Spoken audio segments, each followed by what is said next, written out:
Hello दोस्तों। देखिए आज की इस वीडियो में हम बहुलक निकालना सीखेंगे।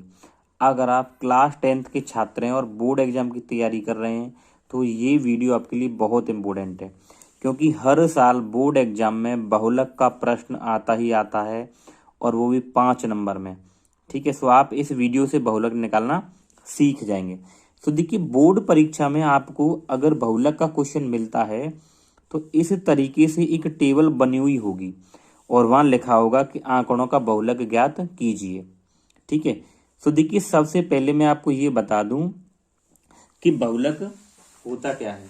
ठीक है, बहुलक तो सबसे पहले हम देखेंगे बहुलक। जैसे मान लीजिए अगर आपके पास में जैसे लिखा है कि यहाँ पे 1 और ये 2, 1, 3, 4, 1, 1। ठीक है, और पूछा गया है कि इन आंकड़ों में जो बहुलक होगा वो क्या होगा। तो आपको कैसे पहचानना है, इसमें जो नंबर सबसे ज्यादा बार आया है, जो सबसे ज्यादा बार रिपीट हुआ है, वही बहुलक कहलाता है। तो देखिए इसमें कौन है, एक ऐसा नंबर है जो कई बार आया है, तो वो क्या हो जाएगा, बहुलक। तो इसका जो बहुलक होगा वो क्या होगा, 1 होगा। तो अगर आपको एक नंबर में प्रश्न ऐसे दे दिया जाए कि बहुलक ज्ञात कीजिए और आप ऐसे आंकड़े दे दिए अगर आपको, तो आपको यही देखना है कि कौन सा नंबर सबसे ज्यादा बार आया है, वही बहुलक कहलाता है। ठीक है, तो देखिए इस तरीके से अगर टेबल वाला पूछा जाए तो आपको क्या देखना है, तो आपको यही देखना है कि इसमें देखिए ये नीचे क्या है, एक तरीके से ये सदस्यों की संख्या क्या है, ये बारंबारता है। तो आपको इसमें ये देखना होता है कि कौन सा नंबर सबसे बड़ा है। ठीक है, कौन सा नंबर सबसे बड़ा है। तो देखिए यहाँ पे आपको ये देखना है, तो सबसे बड़ा नंबर कौन है आपके पास में, 8 है। ठीक है, तो ये हमें यहाँ पे मिल गया और यही हमारा कहलाएगा बहुलक वर्ग। ठीक है, तो आपको इस तरीके से देख लेना है कि सबसे बड़ा नंबर कौन है। तो सबसे बड़ा नंबर कौन है यहाँ पे, 8, और इसके सामने जो ये है वर्ग, यही हमारा कहलाएगा बहुलक वर्ग। तो हमारे पास में जो बहुलक वर्ग क्या होगा, यहां लिखेंगे बहुलक वर्ग बराबर, तो बहुलक वर्ग क्या होगा, ये बहुलक वर्ग कहलाएगा। ठीक है, तो बहुलक वर्ग होगा हमारे पास में 3 से 5।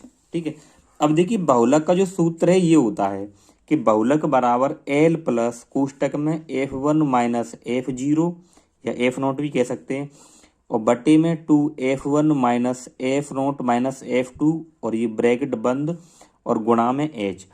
अब देखिए बहुलक निकालने के लिए ये सारी चीजें आपके पास में होनी चाहिए। ठीक है, तो सबसे पहले देखिए L देखेंगे, तो L क्या होता है, तो देखिए बहुलक वर्ग में जो लोअर लिमिट जो होती है, ठीक है, जो निम्न वर्ग सीमा होती है, वो L कहलाता है।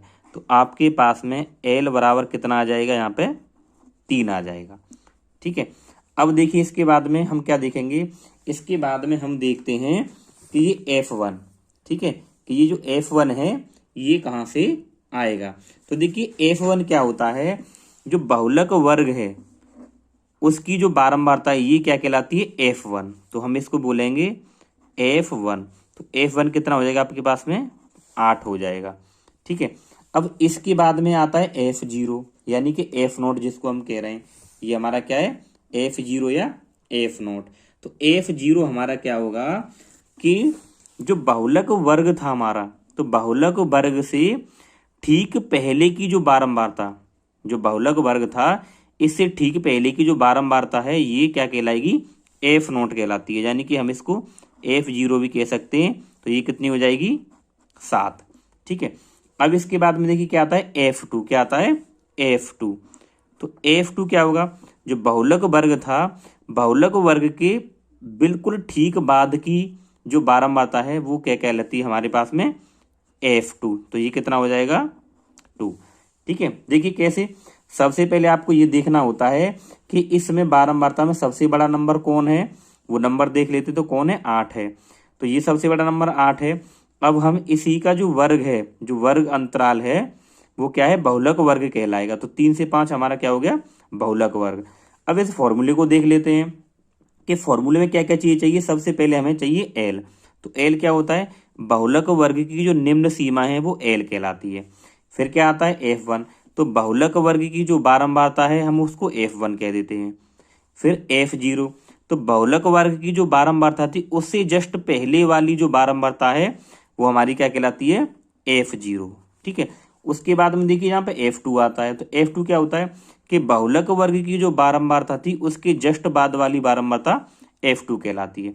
अब यहाँ पे आता है H। तो देखिए H क्या होता है, तो देखिए H क्या होता है, जो बहुलक वर्ग है हमारा, उसका जो वर्ग अंतराल है यानी कि इसके बीच का जो डिफरेंस है वो H कहलाता है। तो हमारे पास में H, इन दोनों का अंतर क्या है, 2। तो H हमारे पास में कितना हो जाएगा, 2। ठीक है, तो कि सारी चीजें हमारे पास में आ चुकी हैं, इनको उठा के आपको इस फॉर्मूले में यहाँ पे लगा देना है। तो लगाइए, देखिए। तो देखिए यहाँ पे क्या है, L, सबसे पहले क्या आ रहा है, L। तो L का मान कितना आपके पास में, 3। फिर लगाएंगे प्लस, ठीक है, फिर ये कोष्टक आएगा। यहाँ पे क्या देखिए F1, तो F1 का मान कितना है, 8। फिर माइनस F0, F0 का मान कितना है, 7। और ये बटे में देखिए 2F1, यानी यहाँ बीच में दोनों के क्या है, गुणा है। तो 2 गुणा F1, F1 का मान आपके पास में कितना है, 8। ठीक है, बहुत ईजी है, यहाँ से सारी वैल्यू यहाँ पे लगानी है बस। F0 या F0 का मान कितना आपके पास में, 7 माइनस F2, F2 का मान कितना, देखिए यहाँ पे F2 का मान आपके पास में आया है 2। और ये कोष्टक बंद कर देंगे और ये गुणा में कितना है, H। तो H कितना आपके पास में, 2। ठीक है, अब इसको हम थोड़ा सा ऊपर करते हैं क्योंकि जगह थोड़ी सी कम है। ठीक है, तो अब इसको आप क्या करेंगे, हल कर लीजिए। तो यहाँ पे कितना है, देखिए 3 और प्लस, देखिए 8 में से जब 7 को माइनस करेंगे तो 1 बचेगा, ये कोष्टक लगाएंगे। ठीक है, अब देखिए यहाँ पे क्या है, बोर्ड मास के रूल से करेंगे। तो सबसे पहले गुणा करेंगे, तो 8 दूनी में कितना हो जाएगा, यहाँ पे 16। अब ये माइनस, फिर देखिए ये माइनस माइनस दोनों प्लस हो जाएंगे, तो माइनस माइनस प्लस होंगे, तो 7 और 2 9 हो जाएंगे। कितना हो जाएगी, 9। चिन्ह किसका आएगा, माइनस का। फिर क्या है, गुणा में ये 2। ठीक है, आगे देखिए ये क्या है, 3 और प्लस, देखिए यहाँ पे 1 आएगा और 16 में से 9 को घटाएंगे तो कितना आ जाएगा, 7। और ये गुणा में यहाँ पे 2 है। ठीक है, अब देखिए ये 3 हो गया और प्लस, देखिए 2 का गुणा 1 से करेंगे तो 2 आ जाएगा और बटे में कितना है, 7। अब ये क्या है, देखिए कि भिन्न बनेगी, तो इसके नीचे आप 1 मान लेंगे। तो इसको आप क्या कर लेंगे, यहाँ पे इसको हल कर लेंगे। तो देखिए यहाँ पे एलसीएम लेंगे, 7 आएगा। अब 1 का भाग 7 में लगाएंगे तो 7 बार जाएगा और 7 का गुणा 3 से करेंगे, 7 या 21 प्लस 7 का भाग करेंगे 7 में तो 1 बार, और 1 गुणा 2 से करेंगे तो 2 एकम 2। ये कितना आ जाएगा, देखिए 21 और 2 कितना होगा आपके पास में, 23। और बटे में ये कितना है, 7। अब आप इसका इसमें भाग लगा लीजिए। ठीक है, तो देखिए भाग लगाएंगे कि 7 का भाग हमें किस में लगाना है, 23 में। तो देखिए ये 7 या 21 और 3 में से 1, ये 2 बचेगा और यहाँ पॉइंट लगाएंगे, फिर यहाँ 0। ठीक है, और ये 7 21 ज़्यादा हो गए तो ये 7 दूनी 14। ठीक है, और ये कितना बचेगा, 6। देखिए और इसमें आगे क्या आएगा, देखिए यहाँ पॉइंट लगा हुआ है, 0 बढ़ा लेंगे। अब देखिए 7 6 42, 7 7 49। ठीक है, और 7 8 में 56, तो ये 56 आ जाएगा, फिर 4 बचेगा। ठीक है, और यहाँ पॉइंट लगा हुआ है, 0 बढ़ा लीजिए आगे, और 7 21,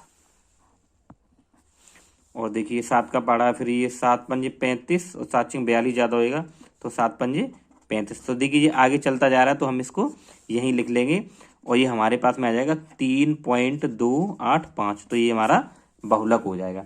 ठीक है, तो दोस्तों इस तरीके से आप बहुलक निकालना आसानी से सीख गए होंगे। तो दोस्तों अगर आपको वीडियो अच्छा लगा तो वीडियो को लाइक करें, और अगर आप चैनल पर नए तो सब्सक्राइब जरूर करें।